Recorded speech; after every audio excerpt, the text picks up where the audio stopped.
Welcome everyone. We're here to listen to Jonny Flutey.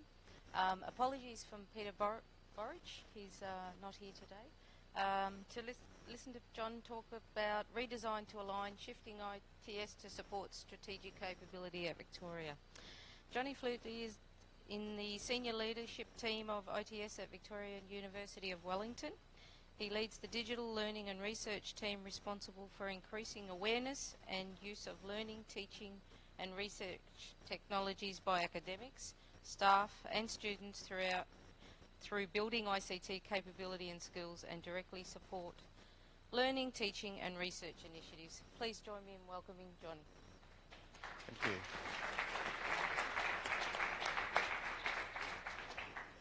That was a slightly embarrassing introduction. That nearly took up 5 minutes of my presentation. Thank you very much. Hi, my name's Jonny. I'd like to introduce you to my imaginary friend, Peter. I think it was the first day of the conference, Peter unfortunately got pulled back to Wellington just with a small little data breach we seem to be having going on at Victoria at the moment. So he basically, on the way out the door, texted me and said, "You're doing the lot, goodbye." So I was stoked with that. But I'll take you back into the past when I wasn't the Learning and Research Technology Manager. Back in 2012 when I was a Customer Relationship Coordinator, so going out into the faculties, figuring out what they want to do with IT. It all started changing for us in 2012 when we had 2 things happen in Victoria. One is our vision and strategy for digital learning and teaching was created. Who here actually has a digital learning and teaching strategy? Well, we know you do. You're from our institution. It was really interesting. These strategies highlighted the direct capabilities technology teams needed to have to enable change inside the organisation. So we started getting, in 2012, some ideas around the kind of structural changes we needed to put in place to support the university. The second thing that happened, which wasn't quite as nice, is myself and my friend over here, Michael Hikaroa, went to a lovely meeting called the e-research workshop. What that was that it was 2 hours of me and Mike sitting in a room with 30 of the most high-profile researchers in the university and them hammering us. And we got everything. Why isn't there a high-performance computer under my desk? You know, why don't I have 10 gig to my desktop? You know, all the things that were really easy to do back in 2012. So we realised one thing: we weren't connecting with the research community at Victoria. We really needed to branch that out. From a core delivery of IT, though, and I think this affected most universities, there was some real change coming from the way we deliver technology. Technology was becoming far more complex. You know, our networks, the way we deliver storage. Unfortunately, like most universities in New Zealand, there's limited amount of skill sets in the main centres, probably apart from Auckland, that can actually keep up with that complexity. Being able to have the skill sets inside a small institution to deal with that complexity becomes an issue. But while it was becoming more complex, everyone thought it was just logging onto Google, right?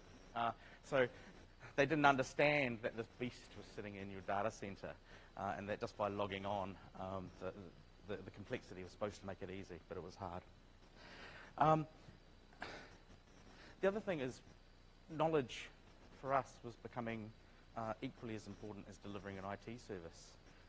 People were asking us more about how technology could start helping the organisation.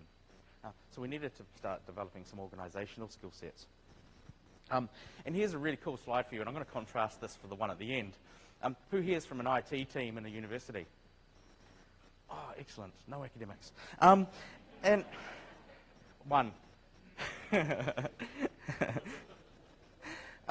This is our KPIs. Now, I can stand back now and go, well, these were actually reported to council. This is the kind of value-add KPIs we had in 2012 that the Chancellor was seeing. We were 90% against SLA. We had projects that were plus or minus 10%. Customers were confident in us. All baseline, you know, nothing, all insular IT focused. So our focus was really on just running a standard IT shop. So we decided, look, we'll have to take a bit of a step back and actually figure out where we sit in the organisation. So this particular slide says we needed to rethink our role and purpose and create a new strategy. What it really was is we needed to prepare and create a pretty much fundamental restructure. We needed to become closer to the organisation, and we needed to starting to create organisational skill sets. We needed to be able to do better things in the organisation that enabled change, but with no more money. And that, I think, is pretty much a consistent message across most New Zealand institutions anyway. By the way, Australians, we always get very, very jealous when we hear about the amount of money you get. And yes, we're bitter. And one thing we really got out of the 2-hour battering out of the research community was a traditional IT model set was around control. Universities aren't a controlled organisation. There is some control. You don't want to have a data breach in your organisation, or you don't want to suddenly make public all of your student management records, but you want to enable research. You want to enable the chaos and the flexibility and the scope of research without constraining it within what you define as an IT service. So we ended up developing a new strategy. It took a couple of years to do this, including quite a vicious restructure that we got over and done with in 5.5 months. And the actual big mantra of this restructure that was given to all staff in ITS was, if you were fundamentally a new university, how would you set up an IT shop? Every single staff member in ITS got the ability to provide feedback. So everything from every staff member should have electric cars through to why would we have an IT shop? And we've sold our souls to Microsoft, so that's okay. So we kind of created a strategy thinking about, if we were new, what kind of structure would we need to fit into the university. This message and what we developed went up to the COO and up to senior leadership team. And there was overwhelming support for it, because the fundamental change was away from technology and focusing more on organisational capabilities like teaching, learning, research, and the student experience, and how we linked back to that. So the COO signed it off, and we went ahead. The real core focus for this strategy was to shift, as I said before, from the operational, which is the traditional corporate IT delivery model, application delivery, core services, infrastructure, to supporting these 4 key areas here: learning and teaching, our research environment and research outcomes, enabling the student experience, and actually making it so people could work effectively inside the organisation. So a very, very different language for a strategy.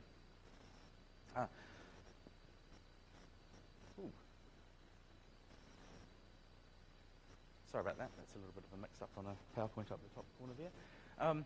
But here were the 4 core focuses of this restructure and how we realigned ITS from our staff and our capabilities to be more in line with the organisation. 1, we needed dedicated resources within ITS to directly support academics and researchers. So that's a big shift away from the first point of contact methodology of service desks, right? Improve the technology capability of academics and staff. We'd never really been a professional development shop. We were a service desk-driven unit where people asked us questions, and we gave them answers out of a knowledge base. So shifting to the one where we were imparting knowledge on the organisation was a big change for us. Provide greater frontline support for staff and students. So basically shift the technical to the front. And set up a structure that will enable ITS to improve efficiency of ITS core services. If you want to put that in a really nice term, it's called outsourcing.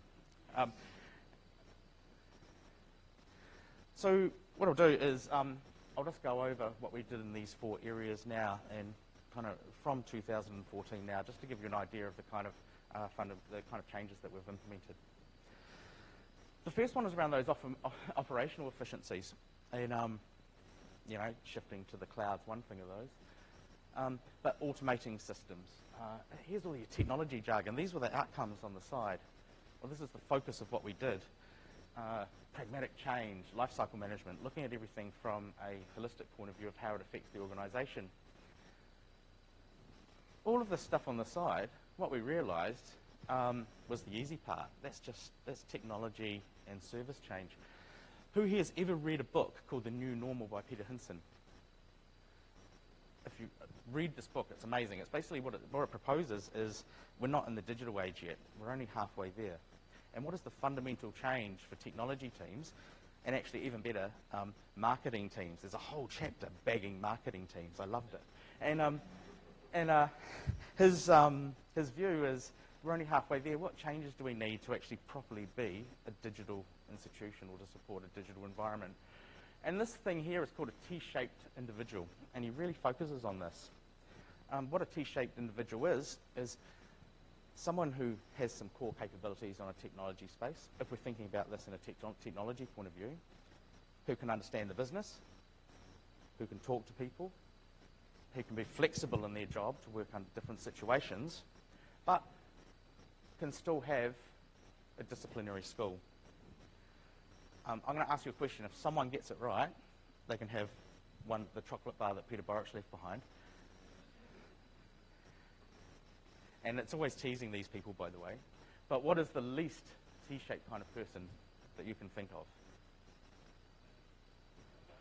No, worse than that. A what? Close. Yeah, close. Developers are pretty there. But there's some developers in the room, so Wiley, don't listen. Okay, I'll tell you. Unix administrators. And as for so long, since the mainframes, they've been doing this one job. It's their core scope and core functionality. Just to give you an example, what happens when you take a Unix administrator of their administrative tasks, puts them in front of a researcher, and you ask them to create a high-performance computer for a research project. So they need to understand the research outcomes. They need to understand what the researcher wants to do. So what we realized is to create operational efficiencies, we needed to develop the way our staff functioned in the organization. The next one was the creation of a brand new team. This was the core, I think for me, because I got a job out of it, was the core thing that happened in this change.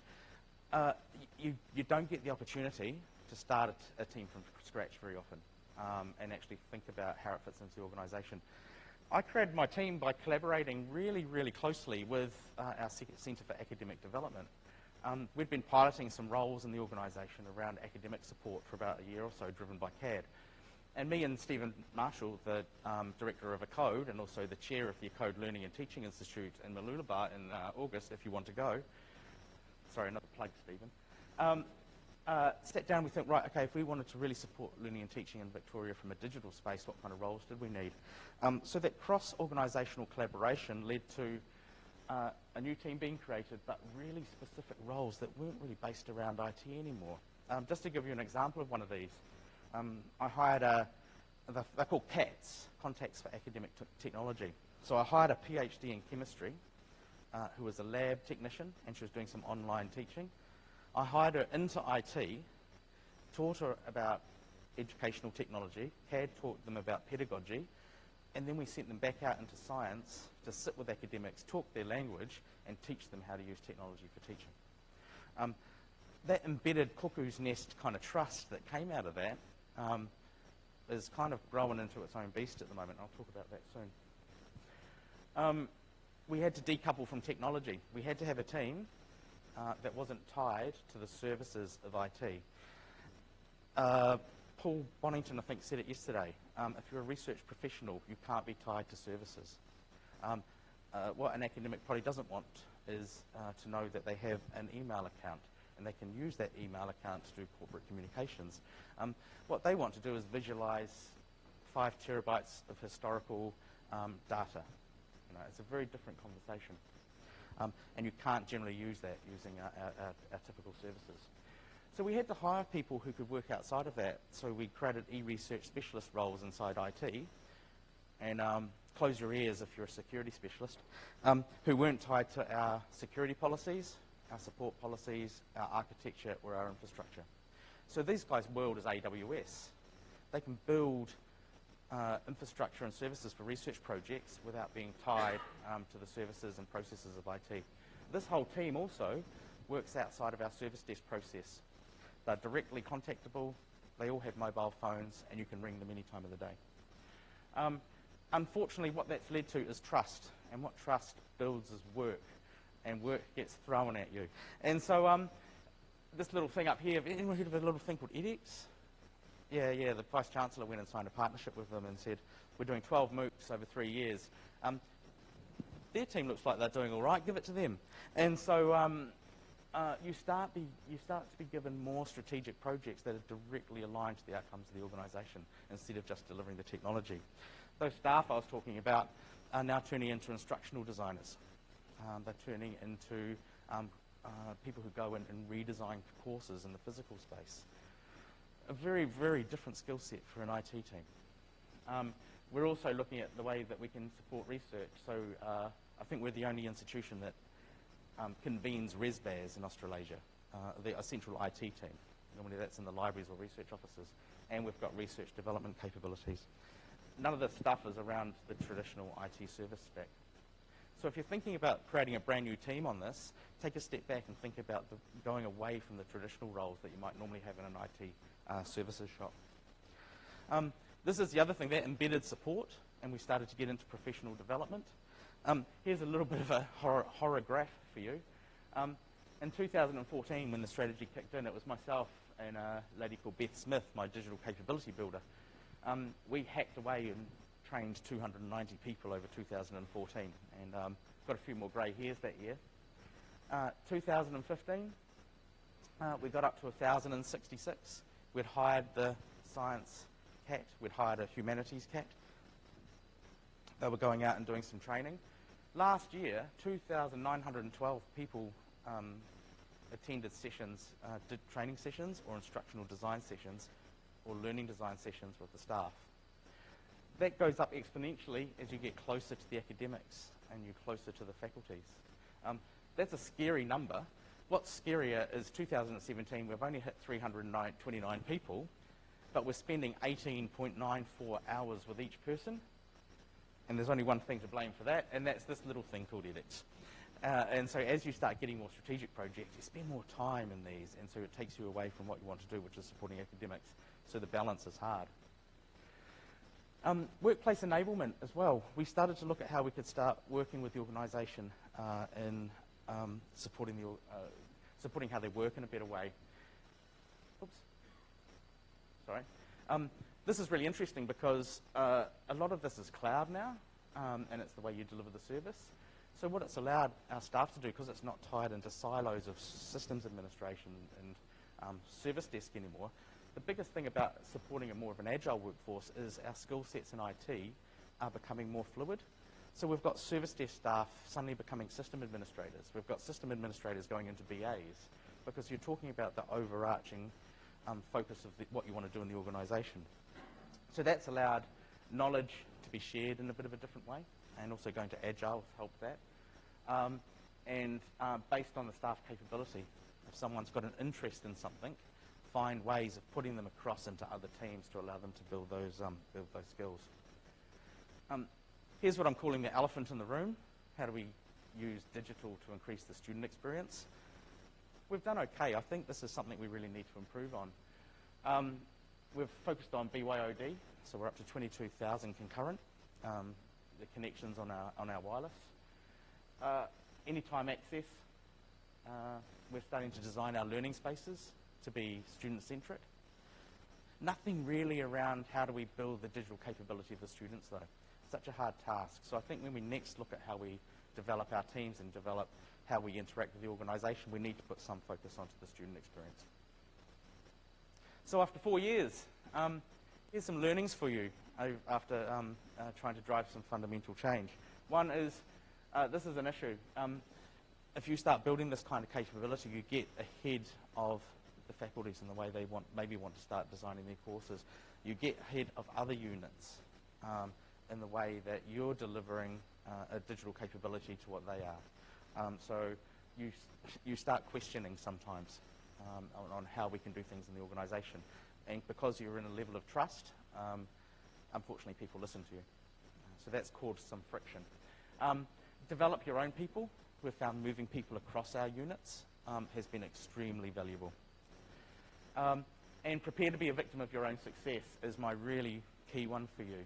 If you do get out there, if you do start building trust with academics, you're going to become critical to their workflows. You're going to become critical to the way they develop courses. On top of edX, we've just created a new Faculty of Health. Their whole program went through QAP saying, of course we'll be able to redesign a whole faculty's worth of courses because IT can now do it. And by the way, there's no more OPEX on that.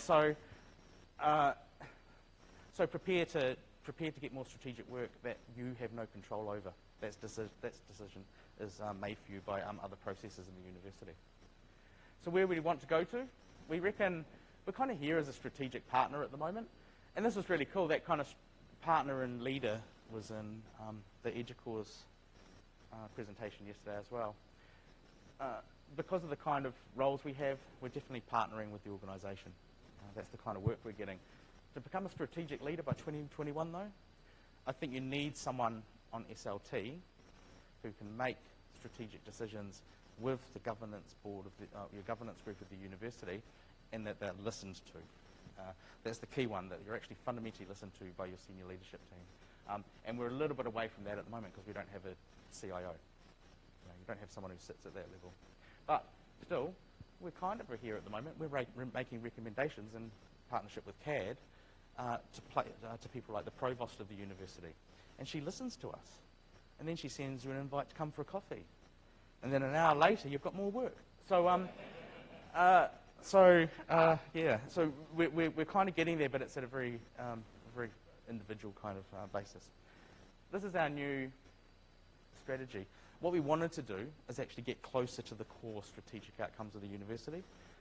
So we've defined what the primary and enabling strategies are of the university. That's our key ones from SLT. How are we going to develop IT capability around that?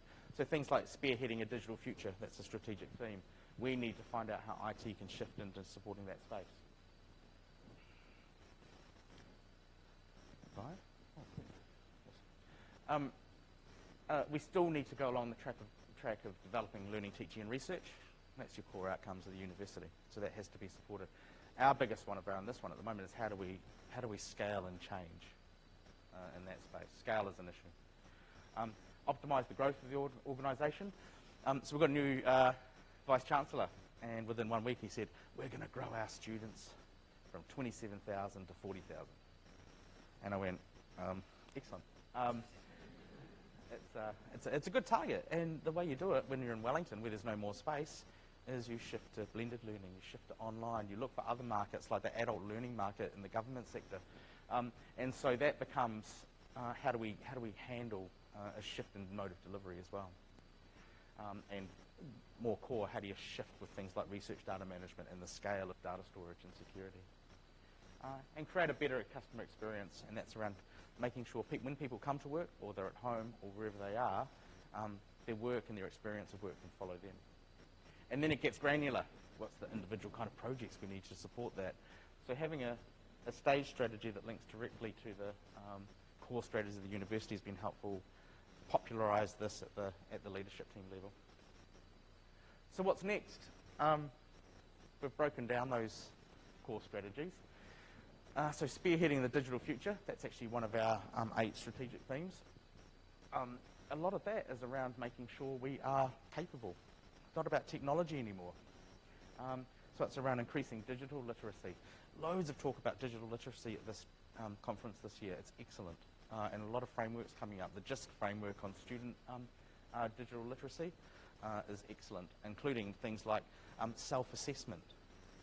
Make the students aware of them by themselves of their level of digital literacy. This is an interesting one. Architect and design for digital transformation. You normally architect for services, and you normally architect for products. What happens when you start thinking about fundamental transformational change in the organisation? Bundling up teaching, learning and research. We've got a core initiative now that we're saying that it's going to be expected that learning and teaching at Victoria will be blended in some way.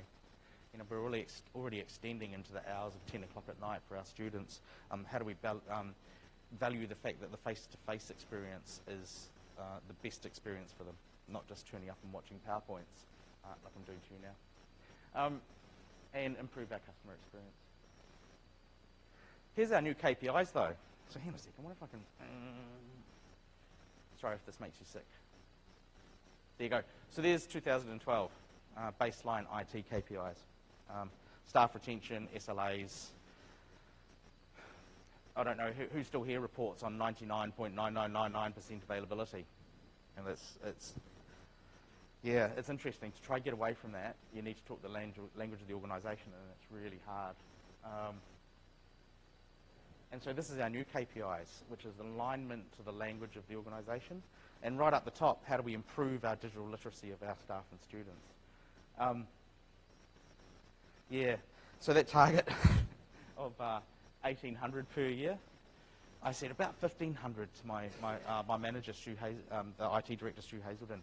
About 1,500, you know, because we might get strategic projects in. We've got to balance it off. And he goes, nah, 1,800, put it up, you can do it.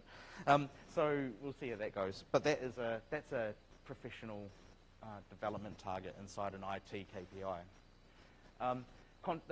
This one's amazing. This is how much we've changed since 2014. A key KPI up to SLT is an IT team that's leading course and program design. So our learning designers that work in collaboration with CAD are going out and helping staff fundamentally change the way they deliver their learning and teaching through the learning management system, plus also on quite a few occasions recently in the face-to-face environment as well.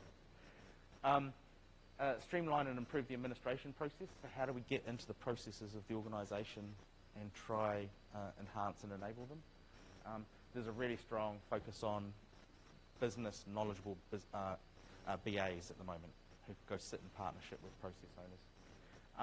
And provision a digital workspace. And that's probably our most traditional one, which is around the rollout of Office 365, but the effective use of it. So not just we're going to roll out Office 365, but what are 6 core functionalities within that product that's going to enable the organisation? So it'll be interesting to see how we go. But yet again, it's a very different reporting structure up to council than we normally had, and I think that's a good thing, because you're not seen as a technology provider anymore. You're seen as someone who understands the organisation and can help. Questions?